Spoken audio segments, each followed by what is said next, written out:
Sir, ಈಗ ಗೊಬ್ಬರದ ಅಂಗಡಿಗಳಲ್ಲಿ ನೀವು ನಾವೇನಾದ್ರೂ ಯೂರಿಯಾ ತಗೊಳಕ್ ಹೋದ್ರೆ ನೀವು DAP ಅಥವಾ ಬೇರೆ ಗೊಬ್ಬರ ತಗೋಬೇಕು ಅಂತ ಹೇಳ್ತಾರೆ. ಹೌದು, ಏನಕ್ಕೆ ಸರ್ ಈ ತರ? ಈಗ ಸಾಮಾನ್ಯ ರೈತರು 1,500 ಕೊಟ್ಟು ಅದು ಒಂದ್ ಯೂರಿಯಾ ತಗೊಂಡ 300 ರೂಪಾಯಿದ 1,500 ಬಂಡವಾಳ ಹಾಕಕ್ ಆಗುತ್ತಾ ಸರ್? ಇದಕ್ಕೆ ನಿಮ್ ಕಡೆಯಿಂದ ನಿಮ್ ಡಿಪಾರ್ಟ್ಮೆಂಟ್ ಇಂದ ಯಾವ್ದೇ ತರ? ನಾನು ಒಂದೇ ಸ್ಟೇಟ್ಮೆಂಟ್ ಅಲ್ಲಿ ಹೇಳ್ತೀನಿ, ಲಿಂಕ್ ಕಡ್ಡಾಯ ಇಲ್ಲ.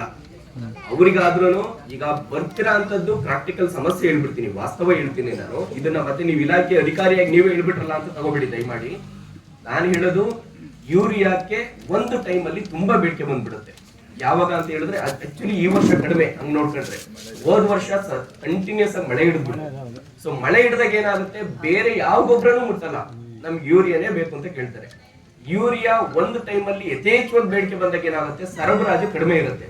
ಸೊ ಅಂತ ಟೈಮಲ್ಲಿ ಕಂಪ್ನಿಯವರು ಕೂಡ ಡೀಲರ್ ಗಳಿಗೆ ಒಂದು ಮಾಡ್ತಾರೆ, ನಿನಗೆ 5 ಟನ್ ಯೂರಿಯಾ ಬೇಕು ಅಂದ್ರೆ 5 ಟನ್ DAP ತಗೋ, ಒಂದ್ ನಿಮಿಷ ಇಲ್ಲ NPK ತಗೋ, ಏನೋ ಒಂದು ಆ ತರದ್ದು ಮಾಡ್ತಾರೆ. ಇಲ್ಲ ಅಂತ ಹೇಳಲ್ಲ ನಾನು, ಮಾಡ್ತಾರೆ. ಬಟ್ ಆದ್ರೆ ರೈತರುಗಳಿಗೆ ಯೂರಿಯಾ ಜೊತೆನಲ್ಲಿ ಯಾವುದೇ ಗೊಬ್ಬರನು ಕೂಡ ಕಡ್ಡಾಯವಾಗಿ ಲಿಂಕ್ ಮಾಡೋ ಹಾಗಿಲ್ಲ.